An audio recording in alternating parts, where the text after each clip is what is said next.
Hello friends, welcome back to my YouTube channel. Friends, Bhagyalakshmi ಧಾರಾವಾಹಿಯ ಮಂಗಳವಾರದ ಸಂಚಿಕೆ ಬಗ್ಗೆ ಪೂರ್ತಿಯಾಗಿ ಮಾಹಿತಿ ತಿಳಿಸ್ಕೊಡ್ತೀನಿ. ಅದಕ್ಕಿಂತ ಮುಂಚೆ ಯಾರೆಲ್ಲ ಚಾನಲ್ನ ಸಬ್ಸ್ಕ್ರೈಬ್ ಮಾಡ್ಕೊಂಡಿಲ್ಲ ಅಂದರೆ ಹೋಗಿ ಸಬ್ಸ್ಕ್ರೈಬ್ ಮಾಡ್ಕೊಳ್ಳಿ, ಪಕ್ಕದಲ್ಲೇ ಕಾಣೋ ಬೆಲ್ ಐಕನ್ನೇ ಕ್ಲಿಕ್ ಮಾಡಿ. ಇನ್ನು ಇಲ್ಲಿ ನಿಮಗೆ ಗೊತ್ತಿರೋ ಹಾಗೆ ಪೂಜನ ನೋಡೋಕ್ಕೆ ಹುಡುಗನ ಮನೆಯವರು ಬಂದಿರ್ತಾರೆ. ಭಾಗ್ಯ ಏನು ಮುಚ್ಚು ಮರೆ ಇಲ್ಲದೆ ಎಲ್ಲ ವಿಷಯನೂ ಹೇಳ್ತಾಳೆ. ಅದಕ್ಕೆ ಮನೆಯವರು ತುಂಬಾ ಖುಷಿ ಪಡ್ತಾರೆ. ಹುಡುಗರಮ್ಮ ಅಂತಾಳೆ, ನೋಡಿ ನನ್ನ ಮಗಳಿಗೂ ಕೂಡ ಇದ್ದಾಳೆ, ಅವಳಿಗೂ ಅಷ್ಟು ಅಡುಗೆ ಮಾಡೋದಕ್ಕೆ ಬರೋದಿಲ್ಲ, ಸೀರೆ ಉಟ್ಕೊಳ್ಳೋಕ್ಕೆ ಬರೋದಿಲ್ಲ, ಬಟ್ ಈಗ ಆ ಥರ ಏನಿಲ್ಲ, ಎಲ್ಲನೂ ಕೂಡ ಅವಳೇ ಮಾಡ್ಕೋತಾಳೆ ಅಂತ ಹೇಳ್ತಾರೆ. ಅಷ್ಟರಲ್ಲಿ ಹುಡುಗವ್ರ ತಂದೆ, ಹೌದು ಇದು ಬಂದು ಕಾಂಪಿಟೇಟರ್ ಯುಗ ಅಲ್ವಾ, ಎಲ್ಲನೂ ಕೂಡ ಕ್ವಿಕ್ಕಾಗಿ ಮಾಡ್ಕೋತಾರೆ. ಅಷ್ಟರಲ್ಲಿ ಕುಸುಮ ಅಲ್ಲಿಗೆ ಬಂದುಬಿಟ್ಟು, ಹೌದು ಬೇಗನೆ ಕಲ್ತ್ಕೋತಾರೆ, ಮದುವೆ ಆಗೋ ಅಷ್ಟರಲ್ಲಿ ನಾನು ಮತ್ತು ನನ್ನ ಸೊಸೆ ಈ ಭಾಗ್ಯ ಇಬ್ಬರು ಸೇರಿಕೊಂಡು ಪೂಜೆ ತಲೆ ಮೇಲೆ ಮೊಟ್ಕೆ ಎಲ್ಲನೂ ಕೂಡ ಹೇಳ್ಕೊಡ್ತೀವಿ ಅಂತಾರೆ. ಕುಸುಮ ಮತ್ಕೆ ಎಲ್ಲರೂ ಕೂಡ ನಗಾಡ್ತಿರ್ತಾರೆ. ಭಾಗ್ಯ ನಾನು ಹುಡುಗನ ಒಂದೆರಡು ಪ್ರಶ್ನೆ ಕೇಳ್ಬೋದು, ನಿಮ್ಮ ಅಭ್ಯಂತರ ಇಲ್ಲ ಅಂತಂದರೆ ಅಂತಾಳೆ. ಅಷ್ಟರಲ್ಲಿ ಸರಿ ಕೇಳಿ ಅಂತಾರೆ. ಅದಕ್ಕೆ ಅವ್ರ ತಾಯಿ ಹೇಳ್ತಾಳೆ, ನಾನೇ ಉತ್ತರ ಕೊಡ್ತೀನಿ, ಕೇಳಿ ನನ್ನನ್ನೇ ಅಂತಾಳೆ. ಅದಕ್ಕೆ ಭಾಗ್ಯ, ಇಲ್ಲ ನಾನು ಹುಡುಗನ ಹತ್ರನೇ ಕೇಳಬೇಕು ಅಂತ ಹೇಳ್ತಾಳೆ. ಸರಿ ಅಂದ್ಬಿಟ್ಟು ಹುಡುಗ ಕೇಳಿ ಅದೇನು ನಾನು ಕರೆಕ್ಟಾಗಿ ಉತ್ತರ ಕೊಡ್ತೀನಿ ಅಂತ ಹೇಳ್ತಾನೆ. ಅದಕ್ಕೆ ಭಾಗ್ಯ, ಸರಿ ನಮ್ಮ ಪೂಜಾ ಕೆಲಸಕ್ಕೆ ಹೋಗ್ತಾಳೆ, ಜಿಮ್ಮಲ್ಲಿ ರಿಸೆಪ್ಷನಿಸ್ಟ್ ಕೆಲಸ, ಮದುವೆ ಆದಮೇಲೆ ಕೆಲಸಕ್ಕೆ ಹೋಗ್ಬೋದಾ ಅಥವಾ ಮನೇಲೇ ಇರಬೇಕು ಅಂತ ಏನಾದರೂ ಕಂಡೀಷನ್ ಇದೆಯಾ ಅಂತ ಕೇಳಿದ್ದಕ್ಕೆ ಹುಡುಗ, ಆ ಥರ ಏನಿಲ್ಲ, ಅದು ಅವ್ರಿಗೆ ಖುಷಿ ಕೊಡುತ್ತೆ ಅಂದರೆ ಅವ್ರು ಆರಾಮಾಗಿ ಅವ್ರ ಕೆಲಸಕ್ಕೆ ಅವ್ರು ಹೋಗಬಹುದು, ಇದೇ ಮಾಡು ಅದೇ ಮಾಡು ಅಂತ ನಾನೇನು ಅಡ್ಡಿ ಹಾಕಲ್ಲ, ಅವ್ರಿಗೂ ಕೂಡ ಪರ್ಸ್ನಲ್ ಸ್ಪೇಸ್ ಅನ್ನೋದನ್ನ ಕೊಡಬೇಕಲ್ವಾ. ಎಲ್ಲಕ್ಕಿಂತ ಮಿಗ್ಲಾಗಿ ನನಗೂ ಒಬ್ಬ ತಂಗಿ ಇದ್ದಾಳೆ, ಅವಳಿಗೂ ಕೂಡ ನಾನು ಮಾಡಬೇಡ ಏನು ಮಾಡಬೇಡ ಅಂತ ಹೇಳೋದಿಲ್ಲ, ಹಾಗೆ ಪೂಜೆನೂ ಕೂಡ ಅಂತ ಹೇಳ್ತಾನೆ.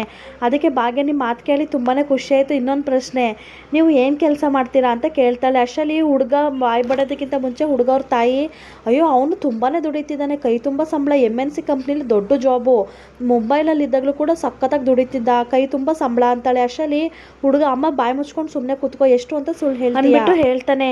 ನೋಡಿ ಸರ್, ನಾನು ಯಾವ MNCನಲ್ಲೂ ಕೆಲಸ ಮಾಡ್ತಿಲ್ಲ, ಯಾವುದೋ ದೊಡ್ಡ ಪೋಸ್ಟಲ್ಲೂ ಇಲ್ಲ, ಆ್ಯಂಡ್ ಕೈ ತುಂಬ ಸಂಪಾದನೆಯೂ ಇಲ್ಲ, ನಾನು ಕೆಲಸ ಮಾಡ್ತಿರೋದು ಸ್ಟಾರ್ಟಪ್ಪಲ್ಲಿ ಅಂತಾನೆ. ಅಷ್ಟಕ್ಕೆ ಕುಸುಮ ಅವರು, ಹಂಗಂದ್ರೆ ಏನಪ್ಪ, ನಮ್ಗೆ ಇಂಗ್ಲೀಷೆಲ್ಲ ಅರ್ಥ ಆಗಲ್ಲ, ಕನ್ನಡದಲ್ಲಿ ಹೇಳು ಅಂತ ಹೇಳ್ತಾಳೆ. ಆಗ ಹುಡುಗ ಹೇಳ್ತಾನೆ, ಅದು ಸ್ಟಾರ್ಟಪ್ ಅಂದರೆ ಈಗ ತಾನೇ ಹೊಸದಾಗಿ ನಿರ್ಮಿಸಿರೋ ಕಂಪ್ನಿ, ಹಾಗಂತ ನನಗೇನು ಕಮ್ಮಿ ಸಂಬಳ ಅಂತ ಏನಿಲ್ಲ, ನಾನು ಮಾಡ್ತಿರೋ ಕೆಲಸಕ್ಕೆ ನನಗೆ ಸಂಬಳ ಎಲ್ಲ ಕರೆಕ್ಟಾಗಿ ಸಾಕಾಗ್ತಿದೆ, ಅದು ಅಲ್ಲದೆ ನಮ್ಮ ಅಪ್ಪ ಕೆಲಸಕ್ಕೆ ಹೋಗ್ಬೇಡ ಅಂತಾರೆ, ಅವರೇ ತುಂಬ ಆಸ್ತಿ ಮಾಡಿಟ್ಟಿದ್ದಾರೆ, ಸೈಟು ಅದು ಇದು ಅಂತೆಲ್ಲ, ಅದನ್ನೇ ಬಿಸ್ನೆಸ್ನ ನೋಡ್ಕೊ ಅಂತಾರೆ, ಬಟ್ ನನಗೆ ನನ್ನ ಕಾಲ ಮೇಲೆ ನಿಂತ್ಕೋಬೇಕು ಅನ್ನೋದು ಆಸೆ, ಅದಕ್ಕೋಸ್ಕರ ನಾನು ಕಂಪ್ನಿನ ಸ್ಟಾರ್ಟ್ ಮಾಡಿದ್ದೀನಿ ಅಂತ ಹೇಳ್ತಾನೆ. ಅದಕ್ಕೆ ಭಾಗ್ಯವರು, ನನಗಂತೂ ನಿಮ್ಮ ಹಾನೆಸ್ಟಿ ತುಂಬ ಇಷ್ಟ ಆಯಿತು, ಯಾವುದೋ ಮುಚ್ಚುಮರೆ ಮಾಡಲಿಲ್ಲ ಅಂತ ಹುಡುಗಂಗೆ ಹೇಳಿದಾಗ, ಅದಕ್ಕೆ ಹುಡುಗ ಹೇಳ್ತಾನೆ, ನನಗೆ ಅದ್ರದ್ದು ಇನ್ಸ್ಪಿರೇಷನ್ನೇ ನೀವು ಯಾವುದೇ ರೀತಿಯಿಂದ ನಾನು ಬಂದಾಗಿಂದ ಒಬ್ಸರ್ವ್ ಮಾಡ್ತಿದ್ದೀನಿ, ಏನು ಕೂಡ ಮುಚ್ಚಿಟ್ಟಿಲ್ಲ, ಸೊ ನನಗೂ ನೀವೇ ಇನ್ಸ್ಪಿರೇಷನ್, ಅದಕ್ಕೋಸ್ಕರ ನಾನು ಇರೋ ಬರೋ ಸತ್ಯ ಎಲ್ಲ ಹೇಳಿದೆ ಅಂತ ಹೇಳ್ತಾನೆ.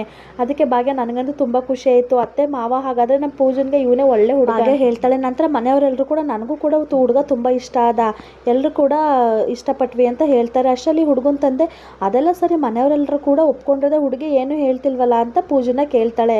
ಏನಪ್ಪ ನಿನಗೆ ನನ್ನ ಹುಡುಗ ಇಷ್ಟ ಆದ್ನ ಅಂತ. ಅದಕ್ಕೆ ಪೂಜೆ ತಲೆ ಅಲ್ಲಾಡಿಸ್ಬಿಟ್ಟು ಓಕೆ ಅಂತ ಹೇಳ್ತಾಳೆ. ಸುಮ್ಮ ಅವರು, ನಮ್ದೇನು ಅಭ್ಯಂತರ ಇಲ್ಲ, ಹಾಗೆ ನಿಮ್ಮ ಕಡೆ ಏನಾದರೂ ಪ್ರಾಬ್ಲಮ್ ಇದೆಯಾ ಅಥವಾ ಏನಾದರೂ ಅಭ್ಯಂತರ ಇದೆಯಾ ಅಂತ ಕೇಳ್ತಾಳೆ.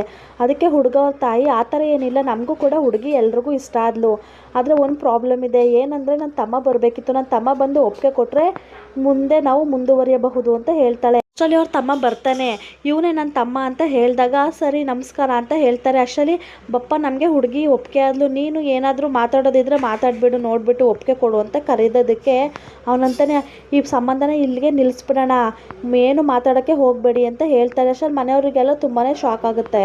ಇಲ್ಲಿ ಭಾಗ್ಯ, ಅಲ್ಲ ಸರ್, ಎಲ್ಲರೂ ಕೂಡ ಒಪ್ಕೊಂಡಾಗಿದೆ, ನೀವ್ಯಾಕೆ ಈ ಥರ ಹೇಳ್ತಿದ್ದೀರಾ, ಏನಾಯಿತು ಅಂತ ಕೇಳಿದಾಗ ಅವನಂತಾನೆ, ಅದು ಸರಿ, ನಾನು ನಿಮ್ಮ ಪ್ರಶ್ನೆಗೆ ಉತ್ತರ ಕೊಡ್ತೀನಿ, ಹಾಗೆ ನೀವು ನನ್ನ ಪ್ರಶ್ನೆಗೆ ಉತ್ತರ ಕೊಡ್ತೀರಾ, ಇಲ್ಲಿ ಹುಡುಗಿ ಇದ್ದಾಳಲ್ಲ ಅವ್ರ ಅಕ್ಕ ಯಾರು ಅಂತ ಕೇಳ್ತಾರೆ. ಅದಕ್ಕೆ ಭಾಗ್ಯ ನಾನೇ ಅಂತಾರೆ. ಸರಿ, ನಾನೊಂದು ಪ್ರಶ್ನೆ ಕೇಳ್ತೀನಿ, ಅದಕ್ಕೆ ಉತ್ತರ ಕೊಡಿ ಅಂತ ಹೇಳ್ತಾನೆ. ಸರಿ, ಅದೇನು ಕೇಳಿ ಅಂದದಕ್ಕೆ, ನಿಮ್ಮ ಹಸ್ಬೆಂಡ್ ಎಲ್ಲಿ ಅಂತ ಅವನು ಕೇಳ್ತಾನೆ. ಎಲ್ಲರೂ ಕೂಡ ಮುಖ ನೋಡಿಕೊಂಡು ಅವಳು ಭಾಗ್ಯ ಹೇಳೋದಕ್ಕೆ ಬರ್ತಾಳೆ. ಅಷ್ಟರಲ್ಲಿ ಭಾಗ್ಯ ಅವ್ರ ತಾಯಿ ಸುನಂದ ಅವರು, ಇವ್ರ ಹಸ್ಬೆಂಡ್ ಆಫೀಸ್ಗೆ ಹೋಗಿದ್ದಾರೆ, ಇನ್ನೇನು ಬರ್ತಾರೆ ಅಂತ ಹೇಳಿಬಿಡ್ತಾಳೆ. ಅದಕ್ಕೆ, ಹೌದಾ ನಿಮ್ಮ ಹಸ್ಬೆಂಡ್ ಆಫೀಸ್ಗೆ ಹೋಗಿದ್ದಾರಾ ಅಂತ ಹೇಳಿ ಹುಡುಗರ ಅಮ್ಮನಿಗೆ ಹೋಗ್ಬಿಟ್ಟು ಕಿವಿನಲ್ಲಿ ಅವ್ರ ತಮ್ಮ ಹೇಳ್ತಿರ್ತಾನೆ. ಸರಿ, ನೀವು ಹೇಳೋದೇ ಸರಿ, ನಿಜ, ಆದರೆ ಕರೆಸಿ ನಿಮ್ಮ ಮಳಿಯನ್ನ ಅಂತ ಹೇಳ್ತಾರೆ.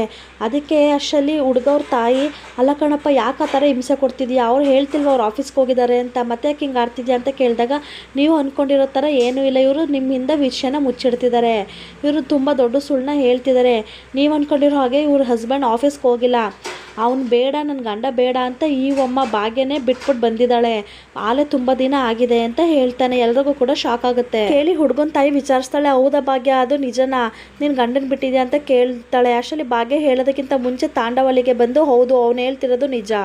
ತಾಂಡವ್ ಬಂದಿದ ತಕ್ಷಣ ಯಾರಿದು ಅಂತ ಕೇಳ್ತಾರೆ. ಅದಕ್ಕೆ ನಾನೇ ಪರಿಚಯ ಮಾಡ್ಕೋತೀನಿ, ಈಗ ತಾನೇ ಹೇಳಿದ್ರಲ್ಲ ನನ್ನ ಅಳಿಯ ಆಫೀಸ್ಗೆ ಹೋಗಿದ್ದಾರೆ ಅಂತ, ಆ ಅಳಿಯ ನಾನೇ, ತಾಂಡವ್ ಸೂರ್ಯವಂಶಿ ಅಂತ ಹೇಳ್ತಾನೆ. ಅದಕ್ಕೆ ತಾಂಡವ್ ಅವ್ರ ಅಮ್ಮ ಕುಸುಮ, ಇಲ್ಲಿಗೆ ಯಾಕೋ ಬಂದೆ, ಶುಭ ಕಾರ್ಯ ನಡೀತಿದೆ, ಹೋಗು, ಇಲ್ಲಿ ಇದನ್ನು ಹಾಳು ಮಾಡಬೇಡ ಅಂತ ಬೈತಾರೆ. ಅದಕ್ಕೆ ತಾಂಡವ್, ಸುಮ್ಮನಿರಪ್ಪ, ನಾನು ಕೆಲವೊಂದು ವಿಷಯಗಳನ್ನ ಹೇಳಬೇಕಿತ್ತು, ಸತ್ಯನ ಎಲ್ರಿಗೂ ತೋರಿಸ್ಬೇಕಿತ್ತು ಅಂತ ಹೇಳಿ ಅಲ್ಲೇ ನಿಂತ್ಕೋತಾನೆ.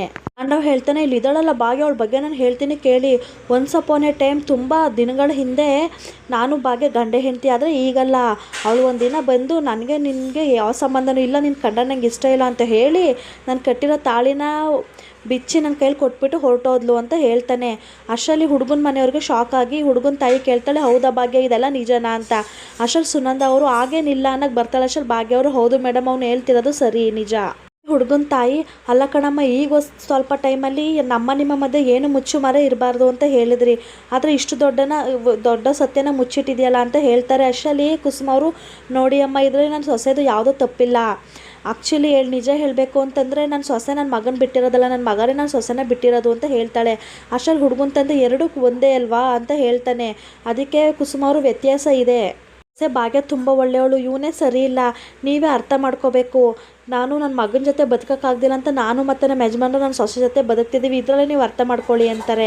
ಅಷ್ಟರಲ್ಲಿ ತಾಂಡವ್, ಏನಮ್ಮ ಎಲ್ಲ ನಂದೇ ತಪ್ಪು ಅಂತ ಹೇಳ್ತಿದ್ಯಾ ಅಂತಾನೆ. ಅಷ್ಟರಲ್ಲಿ ಹುಡುಗನ ತಾಯಿ, ನನಗಂತೂ ಏನೂ ಅರ್ಥ ಆಗ್ತಿಲ್ಲ, ಗಂಡ ಬಿಟ್ಟ ಮೇಲೆ ಅಪ್ಪ ಅಮ್ಮ ಹುಡುಗನ ಜೊತೆ ಇರಬೇಕು, ಅದೇನು ಸೊಸೆ ಜೊತೆ ಇರೋದು ಅಂತ ಕೇಳ್ತಾಳೆ. ತಾಂಡವ್, ಅಯ್ಯೋ ಇವಳು ಸರಿ ಇಲ್ಲ, ಇವಳು ಎಲ್ಲರನ್ನೂ ನಿಧಾನವಾಗಿ ಅವಳ ಕಡೆ ಮಾಡ್ಕೊಂಡ್ಬಿಡ್ತಾಳೆ, ಅದೇ ರೀತಿ ನಮ್ಮ ಅಪ್ಪ ಅಮ್ಮನೂ ಕೂಡ ಅವಳ ಕಡೆ ಮಾಡ್ಕೊಂಡ್ಬಿಟ್ಟಿದ್ದಾಳೆ, ನೋಡಿ ನೀವೇನೆ ಅಂತ ಹೇಳ್ತಾನೆ.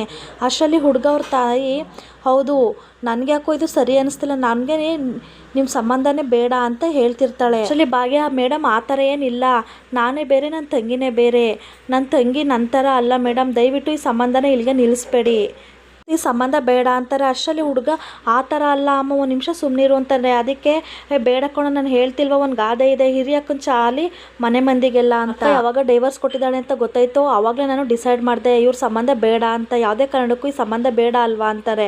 ಅದಷ್ಟರಲ್ಲಿ ಹುಡುಗವ್ರ ತಂದೆ, ಹೌದು ಅಕ್ಕನೇ ಹೀಗೆ, ಇನ್ನು ತಂಗಿ ಇನ್ನು ಹೇಗೋ ಅಂತಾಳೆ. ಅಷ್ಟರಲ್ಲಿ ಜೋರಾಗೆ ಪೂಜಾ, ಮುಚ್ಚ್ರಿ ಬಾಯ್ನ, ಯಾಕ್ರಿ ಹಿಂಗೆಲ್ಲ ಆಡ್ತಿದ್ದೀರಾ ಅಂತ ಜೋರಾಗಿ ಕಿರ್ಚಾಡ್ಬಿಡ್ತಾಳೆ. ಎಲ್ರಿಗೂ ಕೂಡ ಪೂಜಾ ಕಿರ್ಚಿದ್ ನೋಡ್ಬಿಟ್ಟು ಎಲ್ರಿಗೂ ತುಂಬ ದೊಡ್ಡ ಶಾಕ್ ಆಗುತ್ತೆ. ಫ್ರೆಂಡ್ಸ್, ಮುಂದೆ ಏನಾಗುತ್ತೆ, ಈ ಸಂಬಂಧ ಓಕೆ ಆಗುತ್ತಾ, ಪೂಜಾ ಮದುವೆಗೆ ಒಪ್ಕೋತಾಳ ಅಥವಾ ಈ ಸಂಬಂಧ ಕ್ಯಾನ್ಸಲ್ ಆಗುತ್ತೆ, ಎಲ್ಲನೂ ಕೂಡ ತಿಳಿಸ್ಕೊಡ್ತೀನಿ. ದಯವಿಟ್ಟು ನನ್ನ ಚಾನಲ್ನ ಹಾಗೆ ನೋಡ್ತಾ ಇರಿ, ಸಬ್ಸ್ಕ್ರೈಬ್ ಮಾಡ್ಕೊಳ್ಳಿ, ಪ್ಲೀಸ್ ಡೂ ಸಬ್ಸ್ಕ್ರೈಬ್ ಅಂತ ಹೇಳ್ತಾ, ಥ್ಯಾಂಕ್ ಯು ಫಾರ್ ವಾಚಿಂಗ್.